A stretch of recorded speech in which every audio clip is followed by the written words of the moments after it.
आप सभी का स्मार्ट स्टडी विद साधुराम में स्वागत है। हम जो 1 से 500 क्वेश्चनों तक जो हिस्ट्री, पॉलिटिकल साइंस, ज्योग्राफी और स्टैटिक जीके के जो सीरीज चल रही है उसमें हमारी नेक्स्ट क्लास है। इस क्लास में हम प्रश्न नंबर 92 से स्टार्ट करेंगे और आगे तक चलेंगे। आप ये 500 क्वेश्चन करना जो सीईटी के लिए और स्टेट के लिए और सभी कॉम्पिटिटिव एग्जाम के लिए बहुत लाभकारी है। तो हम देखते हैं पहला प्रश्न। अकबर ने आइन ए दहशाला प्रथा की शुरुआत कब की? 1575, 1580, 1556 या 1761 में? प्रश्न ये है, देखिए, आइन ए दहशाला प्रथा या जब्ती प्रथा या भूराज जब्ती प्रथा या भूराजस्व व्यवस्था, ये एक ही बात है।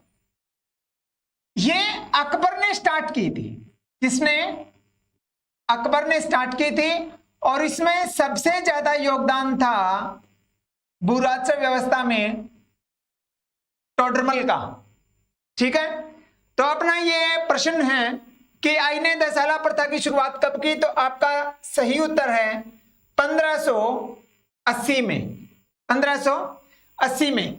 यदि आपसे आ जाए इबादत खाने की स्थापना कब हुई है या इबादत खाने की शुरुआत कब हुई है, तब आपका उत्तर आएगा 1500।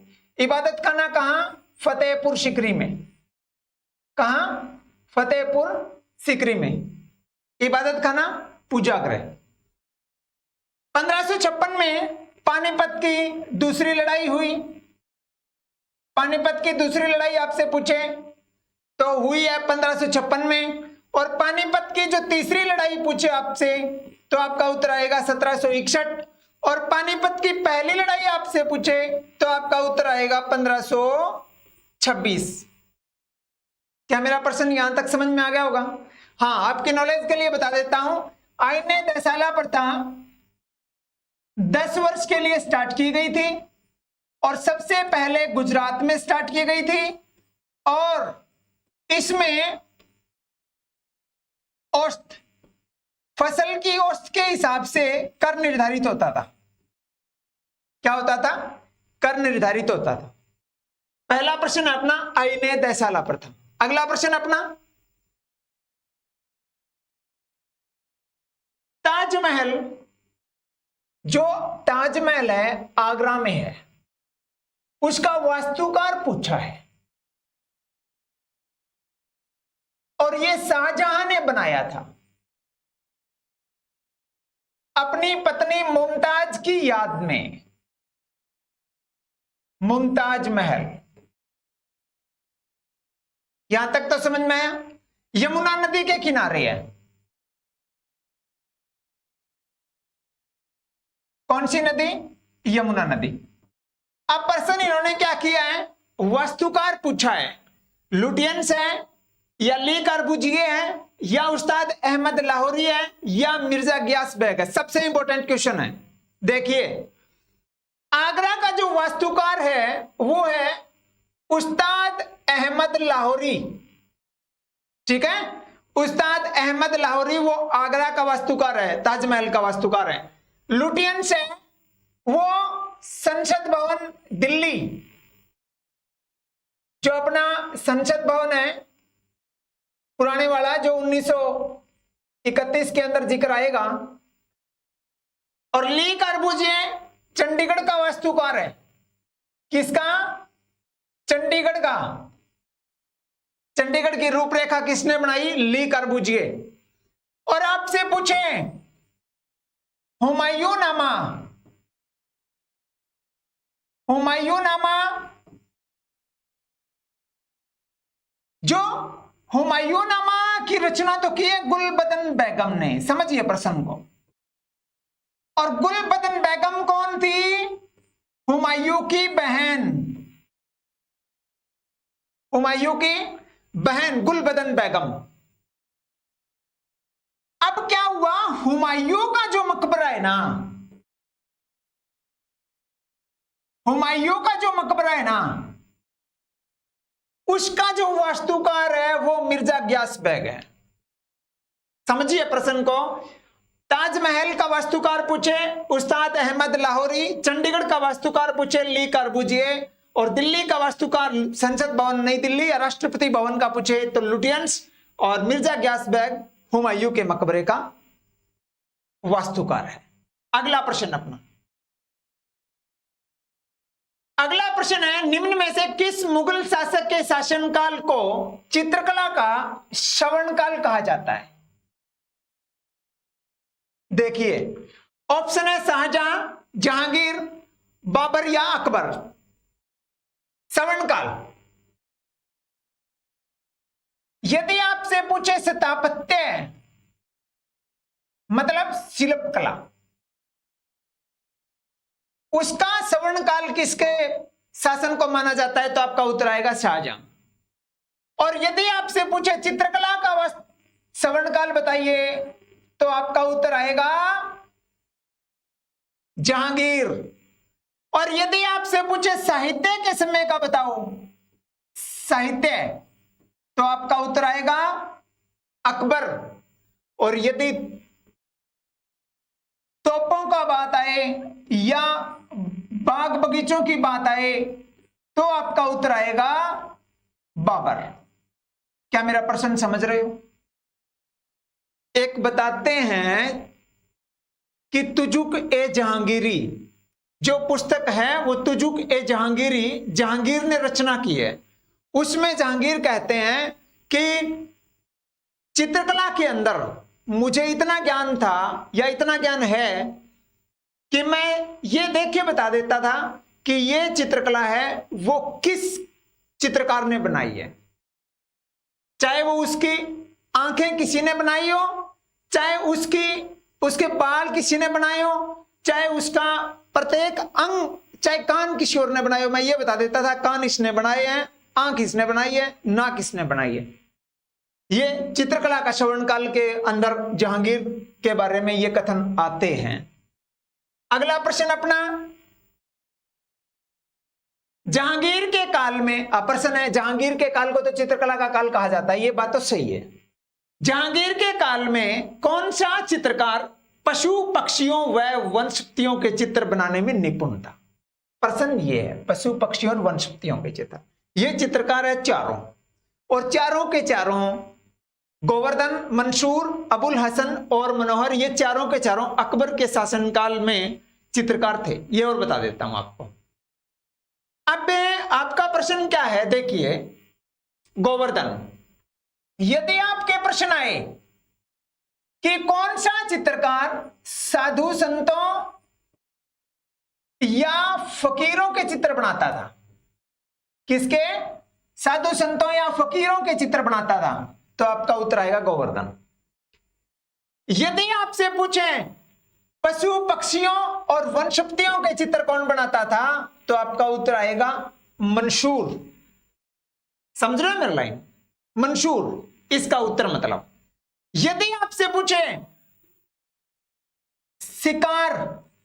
शिकार के चित्र, शिकार ना आए तो ऑप्शन में आखेट आ जाता है, आखेट शिकार ही है। शिकार के संबंधी चित्र कौन बनाता था तो आपका उत्तर आएगा मनोहर। और यदि आपसे पूछें सबसे उच्च कोटि का, जहांगीर के काल में सबसे उच्च कोटि का चित्रकार कौन था तो आपका उत्तर आएगा अबुल हसन। अबुल हसन ये सबसे सर्वोच्च कोटि का चित्रकार था। अगला प्रश्न अपना, अंग्रेज जेम्स प्रथम, ठीक है, जेम्स प्रथम ने अपने दूत के रूप में जहांगीर के दरबार में किसको भेजा? अब प्रश्न आया दूत क्यों भेजा? दूत इसलिए भेजे, ये कारखाना खोलना चाहते थे भारत के अंदर, और कारखाना खोलेंगे तो उस समय शासन किसका था? मुगलों का। अब मुगलों का शासन है तो मुगलों से अनुमति लेनी पड़ेगी। तो प्रश्न यह है, अंग्रेज जेम्स प्रथम ने विलियम हॉकिंस और टॉम श्रो दोनों को मुगलों के दरबार में भेजा था। ये फ्रांसिस्को डी अल्मीडा तो ये पुर्तगालियों का गवर्नर है, पुर्तगाली गवर्नर बोलते हैं इनको। पुर्तगाली गवर्नर कौन था? तो आपका उत्तर आएगा फ्रांसिस्को डी अल्मीडा। हॉकिंस और टॉम्सरो दोनों आए हैं, जहांगीर के दरबार में आए थे। और आपको यह भी बता देता हूं, जहांगीर के दरबार में हॉकिंस आया है हेक्टर नामक जहाज से, हेक्टर नामक जहाज से भारत आया। और ये फिर 1608 में आए और उसके बाद में इसको अनुमति नहीं मिली और ये 1611 में वापस चले गए। ठीक है, अब क्या हुआ, टॉम्सरो आए, उस समय जहांगीर का मूड ठीक था, जहांगीर का मूड ठीक था ना, तो टॉम्सरो को सूरत में फैक्ट्री खोलने की या सूरत में अपना कारखाना खोलने की अनुमति दे दी।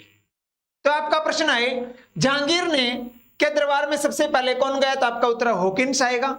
और यदि आपसे पूछे जहांगीर ने किसको अनुमति प्रदान करी है, तो आपका उत्तर टॉम्सरो आएगा। और इन्होंने अपना पहला कारखाना, पहला फैक्ट्री, पहला अड्डा कहां बनाया है? सूरत में। अगला प्रश्न अपना, महाभारत का फारसी अनुवाद देखिए। महाभारत का फारसी अनुवाद किस शीर्षक से किया गया? प्रश्न ये पूछा है, जो कि एस्टेट में भी आ चुका है और नेट में भी आ चुका है। प्रश्न ये है, का अनुवाद किस शीर्षक से किया गया? जय संहिता, रजमनामा या आदि ग्रंथ या गीता का उपदेश? प्रश्न ये है। ठीक है, तो देखिए अपना प्रश्न, जो फारसी अनुवाद है वो दारा सिका और बदायूनी और एक तो बंदे और थे, इन्होंने मिलके किया है फारसी में अनुवाद महाभारत का। और इन्होंने मिलके किया है ना, तो इन्होंने नाम जो दिया है, जो शीर्षक दिया है, वो दिया है रजमनामा। रजमनामा। जय संहिता है ना, वो तो पहले देखिए, जय संहिता है वो तो महाभारत का मूल नाम है। आपसे पूछे महाभारत का मूल नाम बताओ, तो आपका उत्तर आएगा जय संहिता। जय संहिता के बाद में इसका नाम भारत पड़ा और भारत के बाद में इसका नाम महाभारत रखा गया। यह श्लोकों के हिसाब से है। जब इसमें 8800 श्लोक थे तो जय संहिता नाम था। जब इसमें 24,000 श्लोक हो गए तो इसका नाम भारत हो गया। और जब इसमें 1,00,000 श्लोक हो गए तो इसका नाम महाभारत हो गया। क्या मेरा प्रश्न समझ में आ रहा होगा आपके? आदि ग्रंथ है, यह तो सिखों का ग्रंथ है, जिसमें बाबा फरीद का जिक्र किया गया, जो मैंने आज ही पढ़ा था। पहले मेरे को भी नहीं पता था फरीद कौन था। बाबा फरीद है ना, उनका आदि ग्रंथ के अंदर जिक्र किया गया है। गीता का उपदेश ये मैंने आपको पजल करने के लिए दे दिया। अगला प्रश्न अपना, अगला प्रश्न है कि सिख गुरु ने अमृतसर, अब पहला तो अमृतसर किसने बसाया ये पढ़ना पड़ेगा आपको, फिर अमृतसर पे स्वर्ण मंदिर बनाया ये पढ़ना पड़ेगा आपको। ठीक है, अमृतसर के स्वर्ण मंदिर की स्थापना की। अब प्रश्न आए अमृतसर की स्थापना किसने की, तो आपका उत्तर रामदास आएगा। कौन आएगा? रामदास। रामदास सिखों के कौन से गुरु थे? चौथे। अर्जुन देव कौन से गुरु थे? पांचवें। गुरु नानक कौन से गुरु थे? पहले। और यदि गुरु गोविंद सिंह पूछे 10वें। अंतिम पूछे तो गुरु गोविंद सिंह। ठीक है, अब आपसे प्रश्न पूछे स्वर्ण मंदिर की स्थापना किसने की?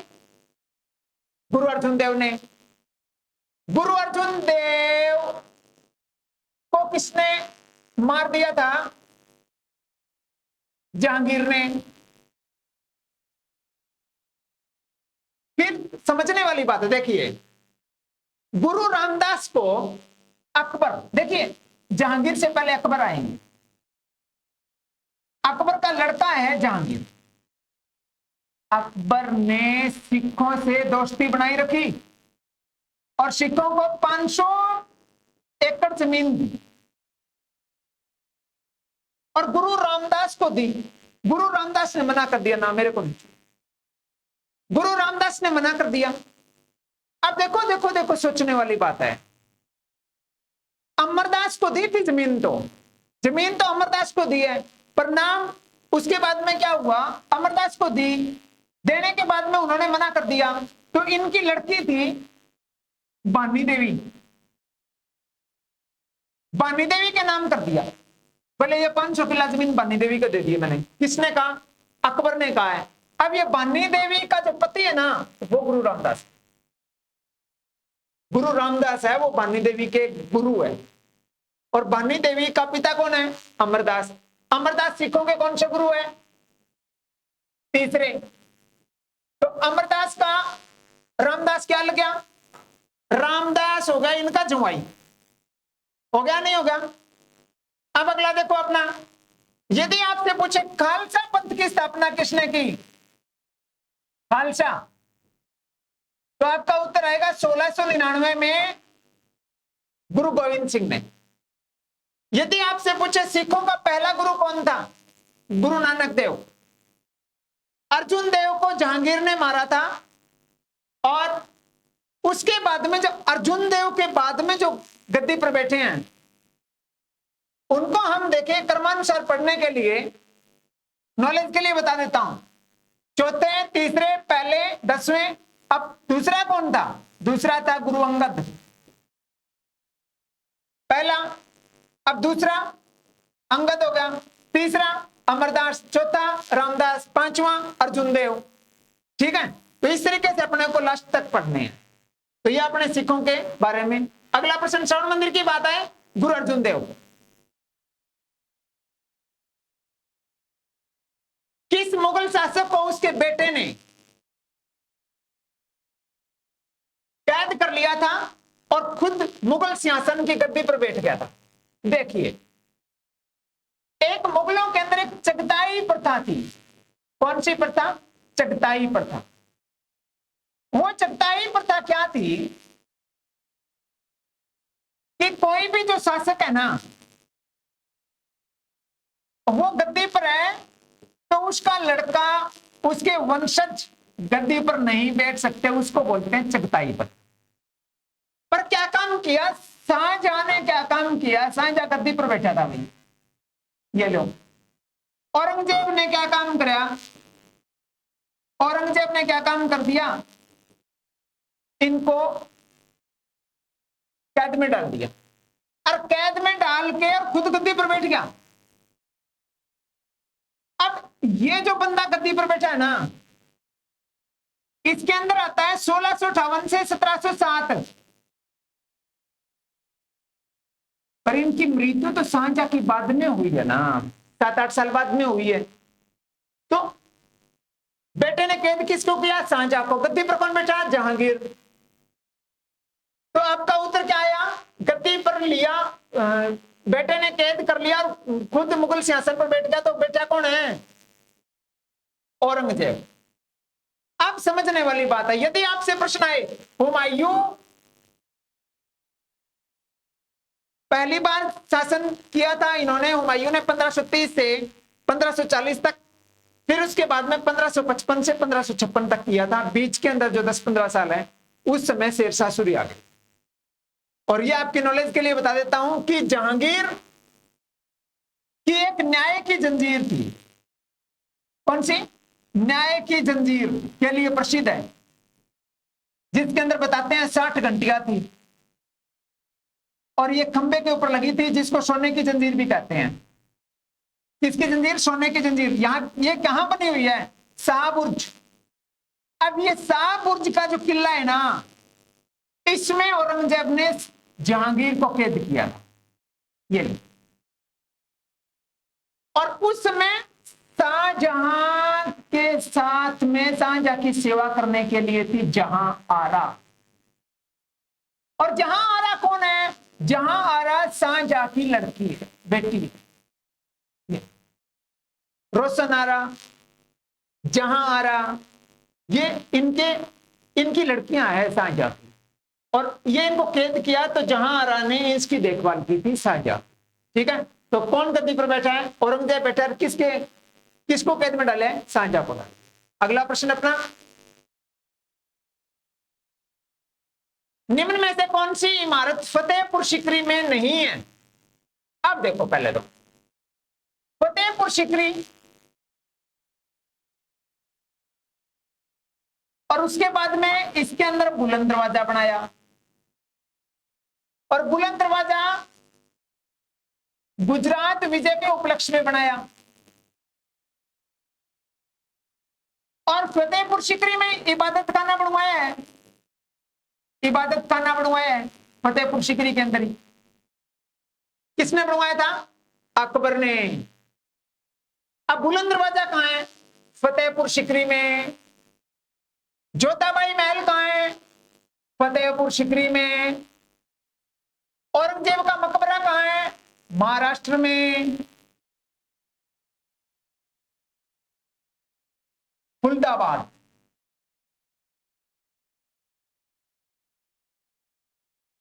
बिरबल का महल कहां है? फतेहपुर सीकरी में। रंग महल कहां है? पंचमहल कहां है? यदि इस तरीके के प्रश्न आए वो फतेहपुर सीकरी के अंदर है, तो हम, ये आपका राइट आंसर है औरंगजेब का मकबरा। वैसे हम एक शॉर्ट वीडियो बनाएंगे, उसमें बाबर, हुमायूं, अकबर, जहांगीर, शाहजहां, औरंगजेब और बहादुर शाह जफर सभी के मकबरे एक साथ इकट्ठे लिखवा देंगे ताकि आपके समझ में आ जाए। वरना हम मुगलों का क्रम वाइज स्टार्ट करने जा रहे हैं, बाबर से लास्ट तक जो 2-4 प्रश्न आएंगे ऑटोमेटिक समझ में आ जाएंगे, कहानी भी दी अच्छे तरीके से समझा देंगे आपको। अगला प्रश्न अपना, मुगलों का भारत में शासन कब से कब तक रहा? मुगलों का भारत में शासन कब से कब तक रहा है? तो आपका उत्तर आएगा 1526 से 1858 तक। कुछ बच्चे यहां करेंगे तो ये तो भाई गलत है, यहां पर तो है ना 1600 आता ना, फिर भी मैं आगे 1961 आता तो भी सोचता भी हो सकता है आप कहीं पजल हो गए हो, ये तो पुर्तगालियों का जिक्र है। 1498 है वैसे तो, 1498 से 1961। 1526 में बाबर ने मुगल साम्राज्य की स्थापना की थी, और जो अंतिम शासक था वो 1857 की क्रांति में आपने बहादुर शाह जफर द्वितीय को पढ़ा होगा, बहादुर शाह जफर द्वितीय। और बहादुर शाह जफर द्वितीय है, उसकी रंगून में मृत्यु हुई 1857 की क्रांति में, आप इसको पढ़ सकते हैं। तो हमने ये प्रश्न पढ़े अच्छे तरीके से, और यदि आपके पसंद आए तो वीडियो को शेयर जरूर करना। हम हिस्ट्री, पॉलिटिकल साइंस, ज्योग्राफी के क्रम वाइज टॉपिक करवा रहे हैं, और इसमें हम पहले कोशिश ये करवा रहे हैं कि ऑब्जेक्टिव टाइप क्वेश्चन आए, और उसके बाद में जो सारी की सारी वीडियो है वो प्ले लिस्ट में आप देखो पहले, चाहे वो हिंदी की है, चाहे वो पॉलिटिकल साइंस की है, चाहे हिस्ट्री की है, उसको अच्छे तरीके से देखो। हमने पूरा गहराई से करवाने की कोशिश की है, फिर भी कोई रह गया है तो हम ऑब्जेक्टिव टाइप क्वेश्चन में उसको करवा देंगे।